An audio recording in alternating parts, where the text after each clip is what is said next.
Hello साथियों, स्वागत है आपके अपने यूट्यूब चैनल स्कूल के आगे। साथियों, आज हम बात करने वाले हैं त्रिभुज के टॉपिक से, जिसमें आप इस टॉपिक में पढ़ेंगे कि सर्वांग क्या होता है, समरूप क्या होता है। उसको बताने से पहले आप थोड़ा सा हम बेसिक जान लेते हैं कि त्रिभुज होते क्या है ना। आपको ये थोड़ा सा आइडिया होना चाहिए कि त्रिभुज के अगर कोई प्रकार आपसे पूछ ले तो आप उसको जवाब देने के लायक हो कि आप, हाँ, कि अगर कोण के आधार पर पूछता है या भुजा के आधार पर पूछता है तो कौन सा त्रिभुज किस में आएगा, ये आपको थोड़ा सा नॉलेज होना चाहिए।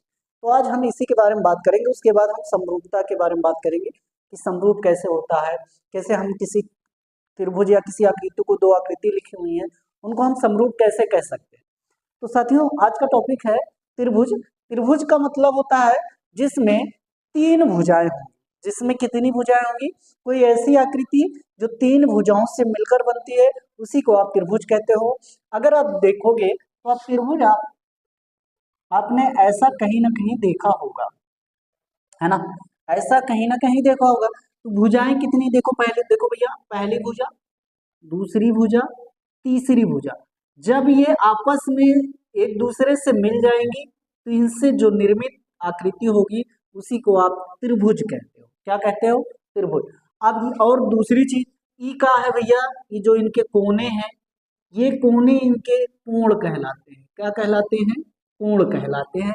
और त्रिभुज में कितने कोण बनेंगे भैया? तीन कोने हैं तो तीन ठुका होंगे, कोण भी होंगे। अब ये कोण अलग अलग होंगे, अलग अलग त्रिभुजों में अलग अलग कोण होंगे। ठीक है, चलिए। तो हम आज बात करेंगे, पहली बात होगी भुजा के आधार पर। भुजा के आधार पर, आधार पर त्रिभुज के प्रकार। त्रिभुज के प्रकार। अगर भुजा के आधार पर हम कहें तो त्रिभुज के कितने प्रकार होते हैं, तो भुजा के आधार पर त्रिभुजों का जो प्रकार होता है वो होता है तीन। कितना होता है? तीन। कौन कौन सा होता है? भुजा मतलब साइड्स। भुजा मतलब साइड।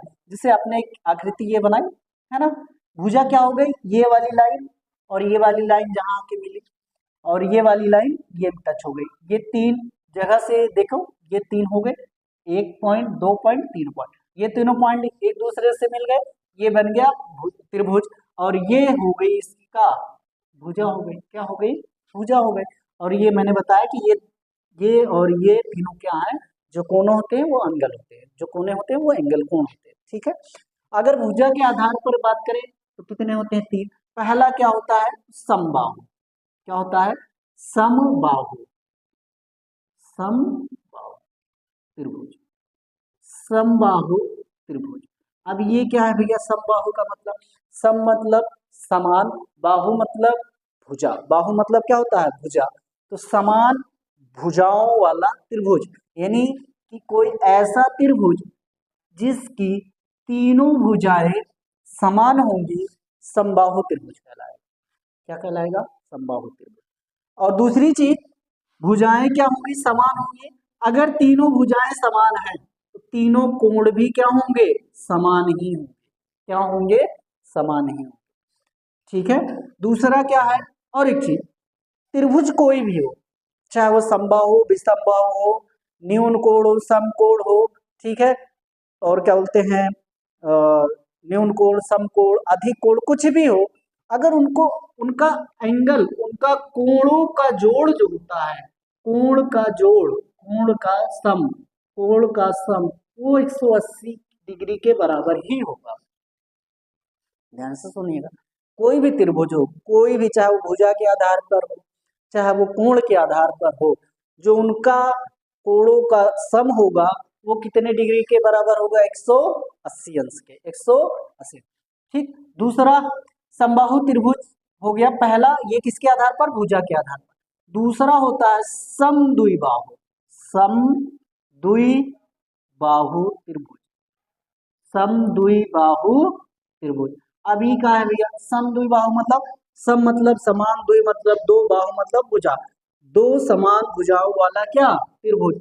तो आप बना सकते हैं, ऐसे भी बनता है, बस आपको यहाँ दिखाना, जैसे ये वाला तीनों बराबर, तो ऐसे तीन लाइन, ये दो लाइन, ये दिखा रहा है कि तीनों बराबर। इसमें क्या है? ऐसे दो लाइन मार दो और एक लाइन ये हो गया। अब ये क्या है भैया? कि ये वाला और ये वाला साइड क्या होगा, बराबर होगा, और ये वाली साइड क्या होगी, बराबर नहीं होगी, मतलब ये क्या रहेगी, डिफरेंट रहेगी इन दोनों से। ठीक है, मान लीजिए अगर इसकी कोण की बात करें, अगर दो भुजाएं बराबर है, इसके दो कोण भी क्या होंगे, आपस में बराबर होंगे, और इसका एक कोण क्या होगा, बराबर नहीं होगा। जैसे इसके सामने वाली भुजा के सामने, इस भुजा के सामने ये वाला जो कोण होगा, ये वाला, और इस भुजा के सामने वाला ये वाला कोण आपस में बराबर होगा, और जो डिफरेंट भुजा है यानी ये वाली असमान भुजा के सामने वाला हमेशा कोण असमान होगा। यानी अगर ये कोण ए है, ये कोण ए ही जाएगा, लेकिन ये वाला कोण ए नहीं होगा, बल्कि कुछ भी हो सकता है, मैंने बी मान लिया। समझ गया? ठीक। तीसरा क्या होता है, समबाहु द्विबाहु हो गया, एक होता है विषम बाहु। क्या होता है, विषम बाहु त्रिभुज। विषम बाहु त्रिभुज, ये विषम बाहु क्या भैया, विषम का मतलब होता है जो भी ऐसा त्रिभुज जिसकी एक भी भुजा बराबर ना हो, उनको कहते हो विषम बाहु। क्या कहते हो, विषम बाहु त्रिभुज। विषम बाहु त्रिभुज मतलब कोनो भी भुजाएं आपस में बराबर नहीं होंगी। अब आप ये नहीं बता पाओगे, जैसे मान लो यहाँ पे कोई नंबर दे देते हैं, ये 6 है, तो ये वाला नंबर कुछ भी होगा लेकिन 6 नहीं होगा। ये 10 है और 6 है, तो यहाँ 6 और 10 नहीं होगा, बाकी कोई भी नंबर हो सकता है। अब ठीक है, क्वेश्चन के ऊपर डिपेंड करेगा कि यहाँ क्या साइड आएगी, लेकिन विषम बाहु का मतलब कोई भी भुजा आपस में बराबर नहीं होगी। समझा? ये भुजा के आधार पर हुआ कि भुजा के आधार पर जो है त्रिभुज 3 प्रकार के होते हैं। समबाहु त्रिभुज जिसके तीनों भुजाएं बराबर, तीनों कोण भी बराबर। समद्विबाहु त्रिभुज जिसकी 2 भुजाएं बराबर तो 2 कोण भी बराबर। विषम बाहु त्रिभुज जिसकी तीनों भुजाओं का तीनों भुजाएं मतलब क्या रहेंगी, डिफरेंट रहेंगी, तो तीनों कोण भी क्या रहेंगे, डिफरेंट रहेंगे। ठीक है, तीनों कोण भी असमान रहेंगे। कैसे रहेंगे, असमान रहेंगे। ठीक है साथियों, इसको मिटाते हैं हम, थोड़ा सा हम मिटाते हैं इसको और आगे बताते हैं आपको।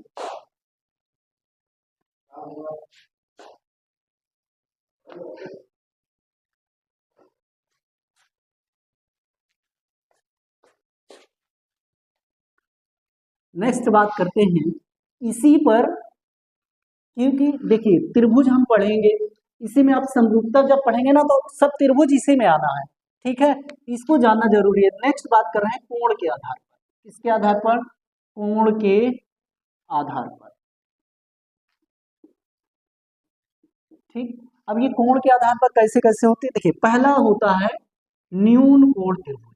न्यून कोण त्रिभुज, अब ये क्या है भैया, न्यून कोण, ऐसा त्रिभुज, ऐसा त्रिभुज जो 0 अंश से तो बड़ा होगा लेकिन 90 अंश से छोटा होगा, उसको बोलते हो न्यून कोण त्रिभुज। जैसे अगर इसको हम बनाने की कोशिश करें तो ये समथिंग ऐसे बना सकते हैं। ठीक है, थोड़ा सा इसको और झुका देते हैं, ये हो गया, ऐसे बन गया।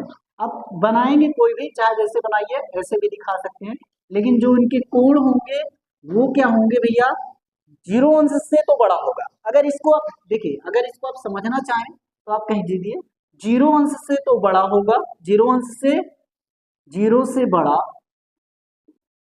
0 से बड़ा, लेकिन 90 अंश से छोटा होता है। जो भी आप त्रिभुज बनाएंगे छोटा बनेगा, जो भी आप त्रिभुज बनाएंगे, जो उसका कोण होगा, एक जो उसका कोण होगा वो कोण होगा 0 अंश से तो बड़ा रहेगा, लेकिन 90 अंश से हमेशा क्या रहेगा, छोटा बनेगा। क्या बनेगा, छोटा बनेगा। जैसे अगर आप देखना चाहें तो ये ऐसे हो गया, ये वाला जो कोण बना ये हुआ 0 अंश से, तो मान लो ये कोण ए है, ये 0 अंश से बड़ा है, बट 90 अंश से क्या है, छोटा है। 90 अंश से क्या है, छोटा है। 0 अंश से बड़ा, 90 अंश से छोटा। समझाया? दूसरा कोण कौन सा, दूसरा त्रिभुज क्या होता है, न्यून कोण हो गया, अधिक कोण त्रिभुज। कौन सा, अधिक कोण त्रिभुज। अब ये क्या होता है भैया, अधिक कोण त्रिभुज का मतलब क्या है कि ऐसा कोण त्रिभुज जो 90 अंश से बड़ा, 90 अंश से बड़ा होगा। ठीक है, लेकिन 180 अंश से छोटा होगा, 180 अंश से क्या रहेगा, छोटा होगा। यानी कोई भी त्रिभुज बने उसका जो कोण बनेगा 90 अंश से तो ग्रेटर देन रहेगा, बट 180 से लेस देन रहेगा। यानी 90 और 180, 90 लिख नहीं सकते हो उसमें और 180 नहीं लिख सकते हो, 180 अंश छोटा और 90 अंश से बड़ा। तो आप कैसे दिखा सकते हो, आप अगर आप लिखना चाहो तो आप उसको ऐसे दिखा सकते हो, 90 अंश से बड़ा होना चाहिए और 180 अंश से छोटा होना चाहिए। तो ये वाला जो कोण है 90 अंश से बड़ा और 180 अंश से छोटा, अगर आपने इसको बी माना तो 90 अंश से बड़ा का मतलब 90 अंश is less than B, B is greater than 90 अंश, लेकिन 180 अंश से क्या रहेगा, छोटा रहेगा। ठीक है, यानी यहाँ पे जो भी मान आएगा ये हमेशा उससे बड़ा रहेगा और यहाँ पे जो मान आएगा ये हमेशा उससे क्या रहेगा, छोटा रहेगा। 90 से बड़ा रहेगा और 180 अंश से छोटा, उसी को बोलते अधिक कोण, अधिक कोण त्रिभुज। ठीक है, एक और होता है थर्ड, फर्स्ट न्यून कोण त्रिभुज, अधिक कोण त्रिभुज, और एक होता है आपने पढ़ा है जो मोस्ट इंपोर्टेंट है वो है समकोण त्रिभुज। कौन सा, समकोण त्रिभुज, समकोण त्रिभुज। ये समकोण त्रिभुज क्या दिया, कोई ऐसा त्रिभुज, कोई ऐसा त्रिभुज जो 90 डिग्री का बनता हो, जो जिसका एक कोण कितने डिग्री का बन जाए, 90 डिग्री का बन जाए, उसे आप बोलते हो समकोण त्रिभुज। ये याद रखना, समकोण त्रिभुज कोई एक कोण आपका 90 डिग्री बनेगा ही बनेगा। ठीक है, और ये आप इसको आप बहुत अच्छे से, आपके बुक में टॉपिक होगा ट्रिग्नोमेट्री, उसमें आप पढ़ोगे, क्षेत्र में ट्रिग्नोमेट्री में आप पढ़ोगे इस टॉपिक को समकोण त्रिभुज से, जिसमें आपको पढ़ना है पाइथागोरस प्रमेय। ये बहुत इंपॉर्टेंट है, ये वाला त्रिभुज बहुत इंपॉर्टेंट है, ये एग्जाम में पूछा भी जाता है। ठीक है साथियों, उम्मीद करते हैं कि मैंने आज जो त्रिभुज आपको बताए भुजा के आधार पर और कोणों के आधार पर आपको समझ में आया होगा। नेक्स्ट अब हम बात करेंगे कि इन त्रिभुजों से क्वेश्चन बनते हैं कि समरूप कैसा होता है, या इनसे ऐसे क्वेश्चन बनाता है कि जैसे त्रिभुज ऐसे बना के दे देगा, ठीक है, और इनके बीच में एक लाइन ऐसे, या ये ए दे दिया, ये बी दे दिया, ये सी, और ये ई दे दिया, ई एफ दे दिया।